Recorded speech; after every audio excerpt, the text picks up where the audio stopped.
Vladimir Kramnik's chess.com profile page is updated to this just recently, just a day back. Basically, he is not going to play any online events on chess.com from now onwards. You can see here despising cheaters. And I've decided to stop playing on chess.com from tomorrow on. Just too many obvious cheaters here, and nothing is done to clean the platform from those small groups. And the interesting thing is, this comes right after he lost two games to Hans Niemann in the A division of Champions Tour AI Cup. So after those two losses, he got relegated to Division 3 of the AI Cup. So we will have a look at those two games against Hans Niemann. Basically, this looks like a case of Kramnik just crying foul for no reason. When he lost the first game against Hans Niemann in time pressure, it was equal completely for a long time, and then he made one blunder in time pressure, and it's a funny game that. And second game, he was under too much pressure to come back, and he couldn't do that. So let us have a look at that first and second game that Hans Niemann won. Hans was white. Hans played d4. Kramnik played knight f6. We'll breeze through the opening because it's uneventful, just theory. So we have Nimso Indian. And after knight a6, he goes to take the pawn, bishop g2, b6. Both sides fianchetto. And now bishop f4, knight e4, knight g5, takes, and takes. A lot of exchanges happen. White has those double pawns, but white defends it. Rook c7 and rook d1. So there is pressure on d pawn while black is putting pressure on the c pawn. Queen check, f3, d5. So you can't allow white to play e4 so easily. Yeah, white will get a nice position. So Kramnik plays d5, and now rook d4, c8, takes, and c4. Knight went back, takes, and we have rook d1.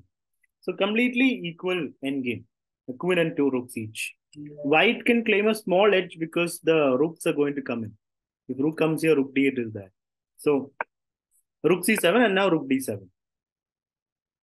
What happens if rook takes pawn? Then you do have, after rook takes pawn, queen takes rook is possible, but there's also, queen takes rook. And if rook takes, we have rook d8 and back rank problem. So can't do that. So g6 by Vladimir Kramnik. And now pawn h4. Still inviting rook takes pawn. Rook takes pawn is possible now, but now it won't be mate. It will be an exchange. So queen takes c4, rook takes, and rook d8, and black will be a pawn up, right? After queen takes, black will be a pawn up in this case. So after rook and c4, what other option does white have? Sorry, not here, after g6. After g6, if black plays rook into c4. After white plays h4, if black plays rook here. Do we have queen b5, queen a3? We can keep the pieces on the board. White has a nice rook sitting on d7, so things should be good here. So this is also possible, but Kramnik plays h5, and now queen a3. Rook takes. So the queen was trying to get to e7, which anyway is going to happen. Queen c6 and queen e7. Looks nice, but black just defends. And now rook takes pawn, queen takes c4. Again exchange. The white king is alone over here. Queen d4, king f1. Kramnik can make a draw easily by just repeating. If king g2, there is queen e1. And you can't defend e2. So king will have to come back up and then again repetition. So Kramnik has this, but he tries to fight on because he is safe there. The rook is defending the only weakness, and the black queen can do things here. King f2, queen f5, trying to get into h3 and freeing up the black rook. Rook d7, king g7, queen d6, pawn b5, queen check, king moves, and queen f4. So Hans realizes that things are not going to work out if he keeps trying to keep the queens and try to attack because his king is not safe. He goes for the exchange. But Kramnik keeps the queens. Hans insists, and now it's a rook endgame. A very equal rook endgame, you must realize. Rook a8 and rook d7. King g7 defending it and rook d7. Now, Kramnik is still trying to create something here. I mean, if you exchange of the pawns, it's just a easy draw. Yeah, king e1, king f6. So he believes he has got something here. He can try. Yeah, takes, and rook takes f7. Rook takes e2. So black still has the passed pawn. Rook b7, rook b2. Rook moves. So Kramnik is testing Hans Niemann's technique here. King f2. Pawn comes forward. King f3. Pawn comes even further. Rook b5. King goes to e6. King e3.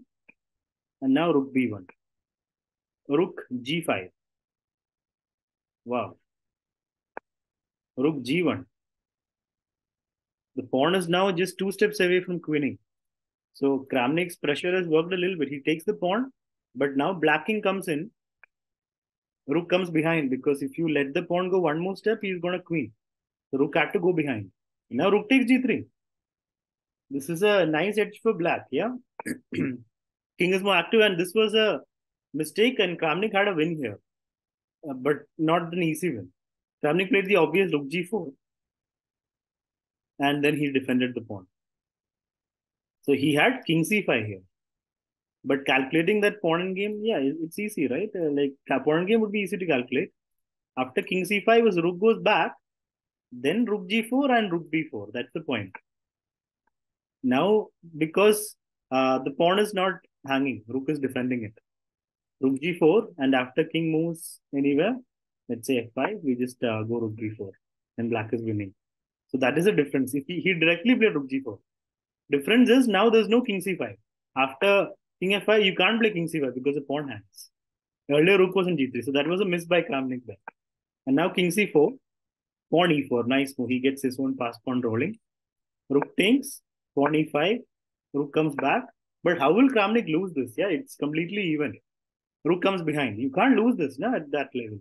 King g5, king c3, rook check, king moves, rook goes behind, king comes, rook check, king f6, rook goes back, still even e7.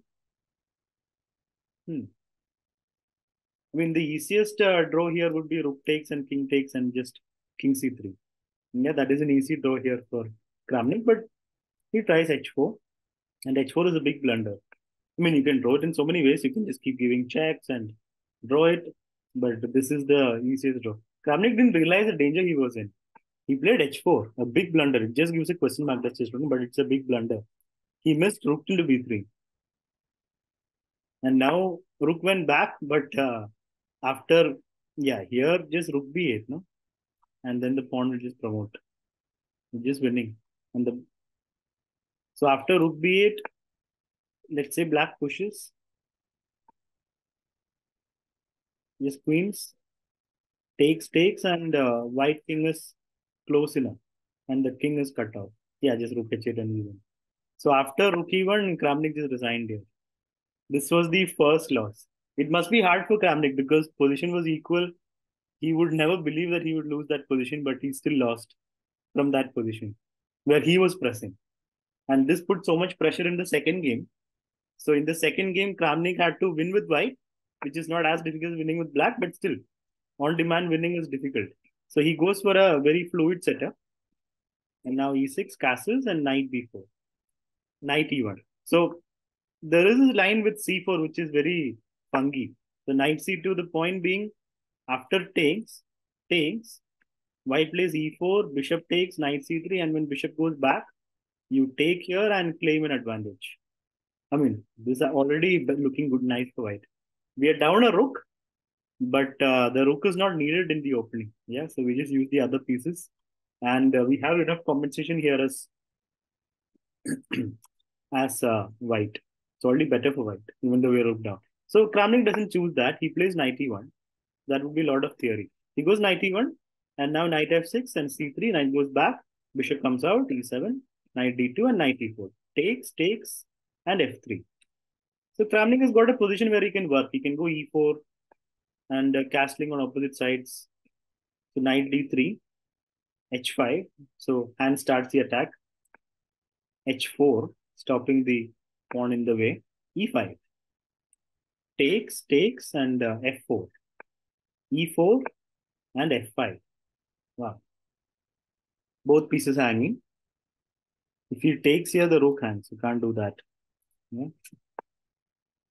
And right now, rook e1 is coming. Yeah, if the rook stays. So he goes f5, bishop takes, rook e1, bishop goes back, knight f4. Rook moves. So it's right now a pawn up for Hans, even though that pawn is hanging. Yeah, now h pawn gets taken. f5. So this is a nice pawn for Hans in the center, defended, connected. And the h pawn opening, which file opening can only help Hans. Queen g5, g6. And here knight f6, which is okay. Rook f8, rook d6, nobody's going to play. Rook f8 is more natural. So takes, and now d5. Remember, it's a pawn. Okay, it's equal now because he got the h pawn. But this looks like very nice pawn structure for black. The white bishop was just entombed in this pawn structure. So Kramnik goes for some desperate counterplay on the queen side. He gets his pawns rolling, but yeah, now the pawn is gone.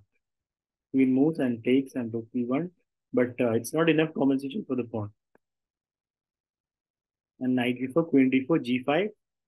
Hans also attacked on the king side. Takes and queen g6. So plan is just queen h5 and tickle the king.